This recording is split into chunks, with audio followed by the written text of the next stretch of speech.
that has a position of influence in your child's life, and knowing that that person sends you notes and messages every now and then, if you don't do this, if you... You could see it written all over her face, that unmistakable proud mom energy. And listen to this, it was glowing.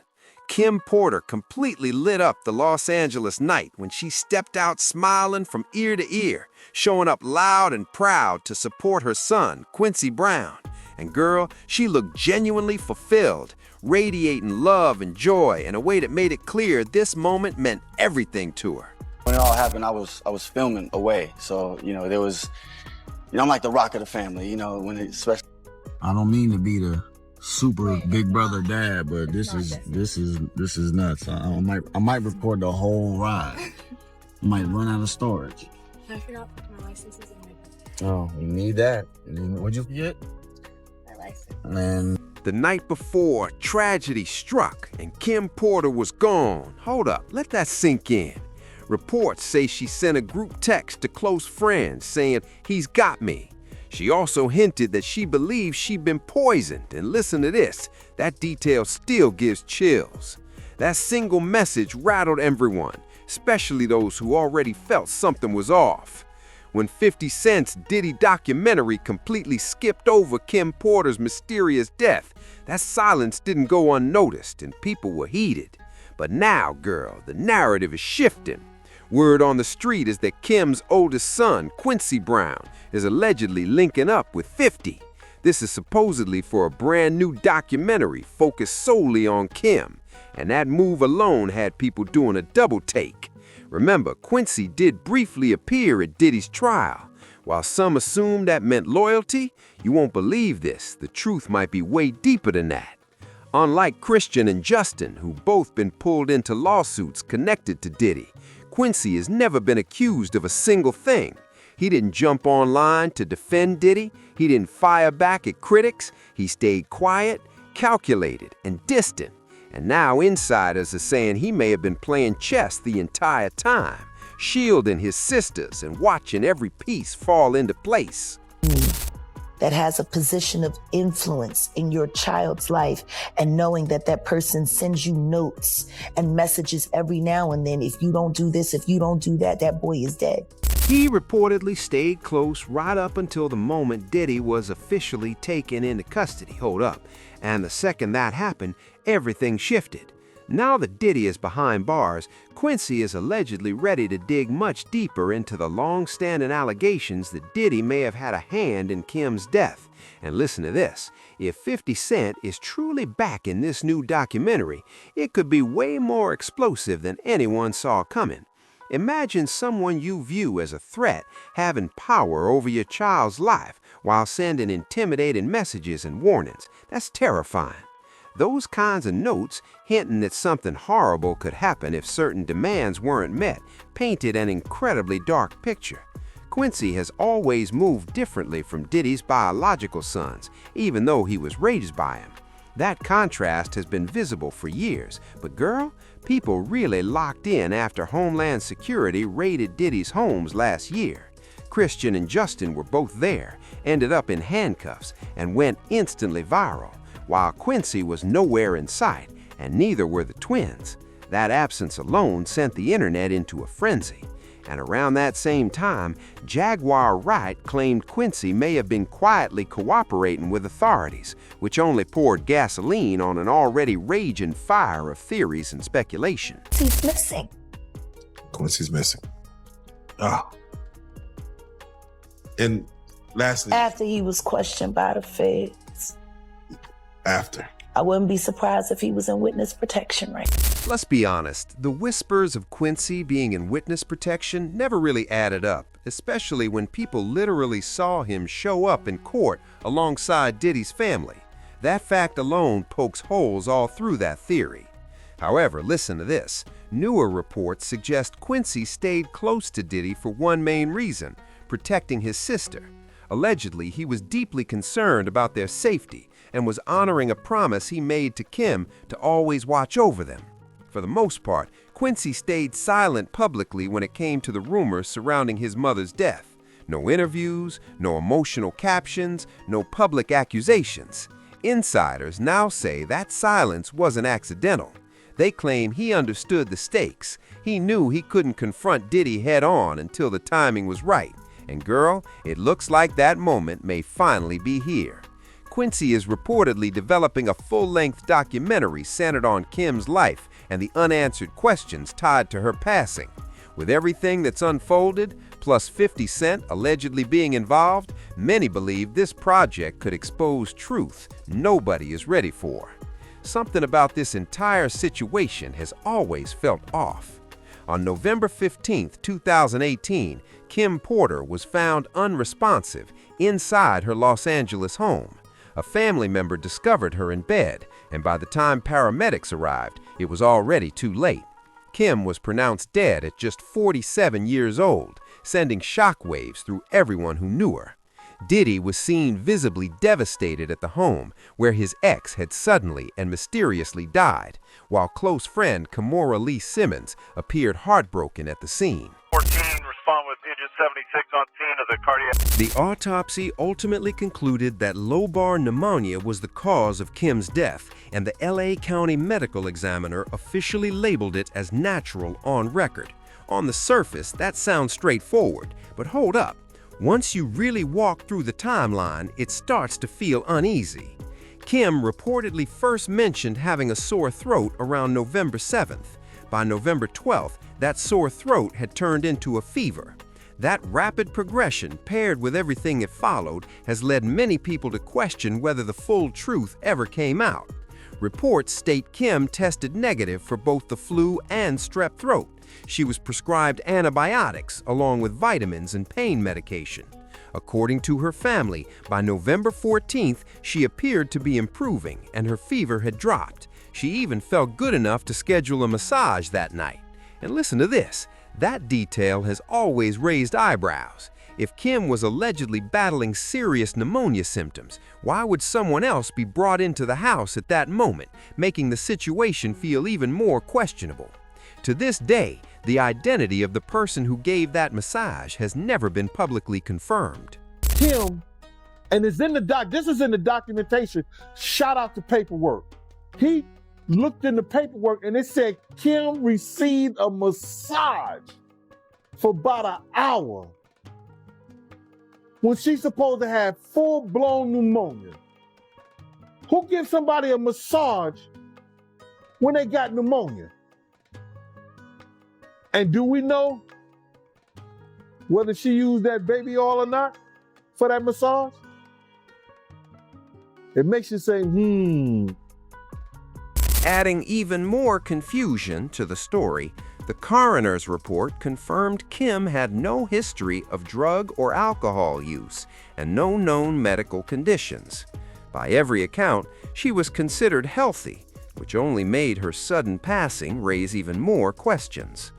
One of the first people to publicly challenge the official narrative was Kim's ex, Al B. Shore, who is also Quincy's biological father. And from that moment on, the doubts never really went away. Al repeatedly emphasized one specific detail.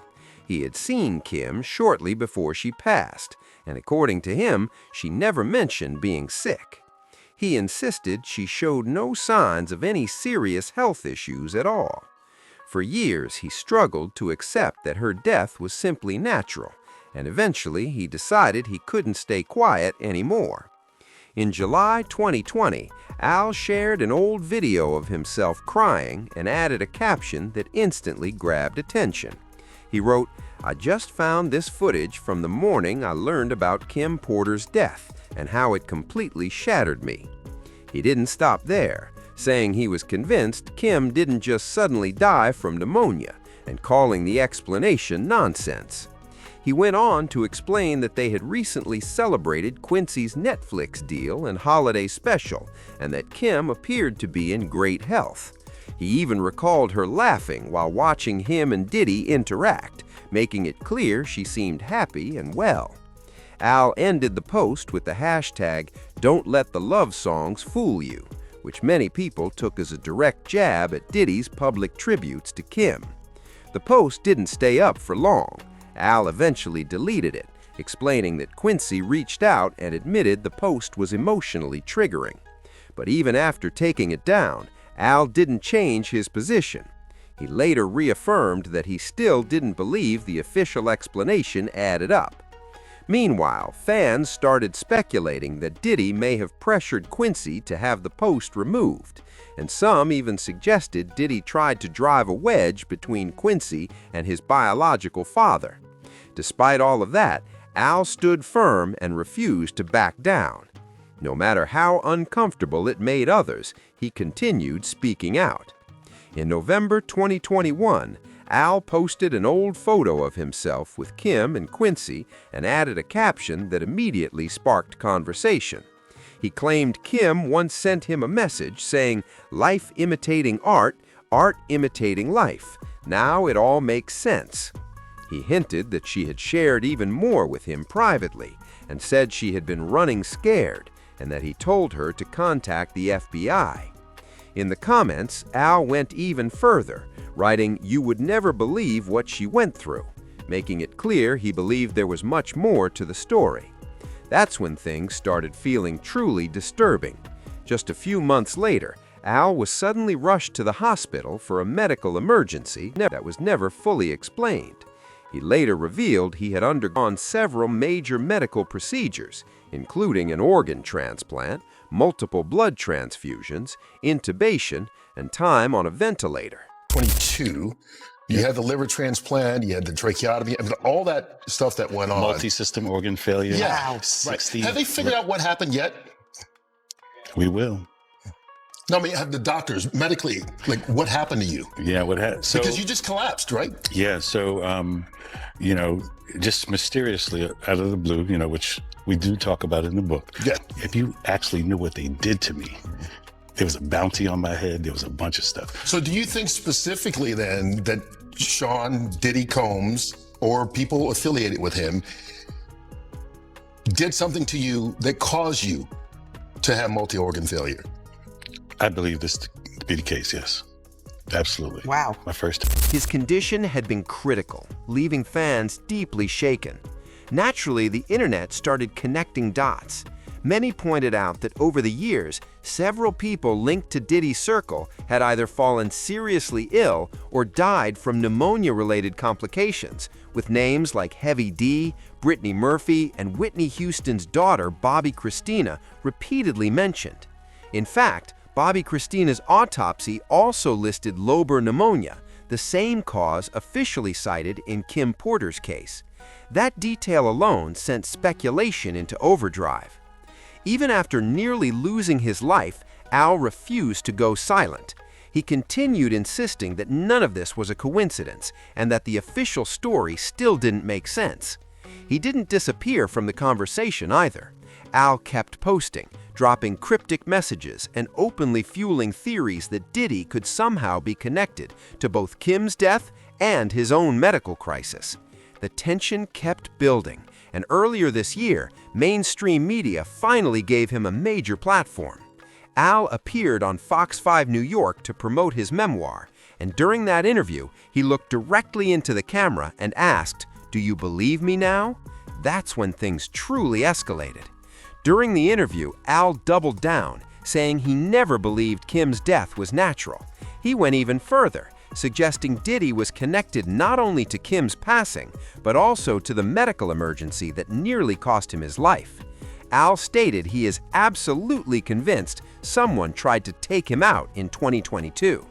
Shortly after, he began publicly speaking out about Kim's death. Believe that she died of pneumonia? Absolutely not. Why? What evidence do you have? She was in the best of health. We just saw each other prior to her passing. We were actually celebrating our son's new Netflix Christmas special, and she was doing just fine. In fact, we were all at the event together at Netflix in the lobby. Sean, myself, the children, all having a great time. And I'm, grabbing Sean like, what? And she's in the back going, stop. That single statement sent shockwaves ripping across social media. Hold up, everybody felt that. Once again, he made it crystal clear, loud and unapologetic that he does not believe pneumonia was the real cause of Kim's death. like I said, this is not marketing for me. I'm living this life. And So the let me only ask- reason I wanted to tell the story, Kurt, was very specifically because I was ignored.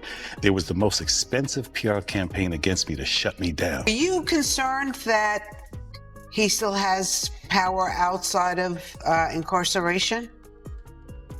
Remember, I'm the only one who spoke up, and I'm the only one left alive. So this is not about a scared thing, you know. It's just time to reveal the truth. I mean, it is what it is. I went through many, many years of scrutiny and being dragged face first on the concrete, being called delusional and He made it clear there's still a whole lot he hasn't said yet. Listen to that. And according to him, the real truth is coming, and it's only a matter of time before it finally surfaces. With those allegations now stamped by a major news outlet, the conversation around Kim Porter's death has grown louder and way more serious. Right now, it's still unclear whether Al B. Sure and Quincy have truly repaired their relationship, or if Al is even officially involved in the rumored documentary about Kim's passing. Still, listen to this. A lot of people are hoping he is. Al was one of the very first and remains one of the only high-profile industry figures to publicly call for a real investigation into Kim's death.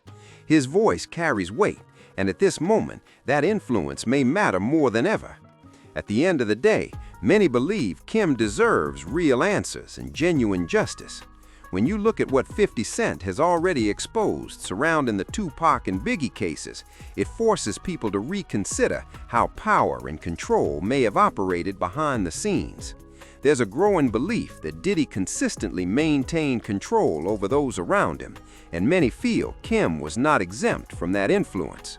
Multiple reports and past accounts suggest Kim lived under intense control during their relationship, with troubling behavior being noted long before Cassie's situation ever became public. That history has only intensified questions about just how much authority Diddy may have held over those closest to him. Over the years, Diddy has shown that when control is threatened, he doesn't let go easily. Now, with Quincy stepping forward and a possible documentary looming, many believe the truth may finally start coming out. So let me ask you, what do you think? Should Kim Porter's case be reopened? How do you feel about Quincy's position and his connection to Diddy? Drop your thoughts in the comments. And if this breakdown had you locked in, don't forget to like, subscribe, share the video, and keep the conversation going.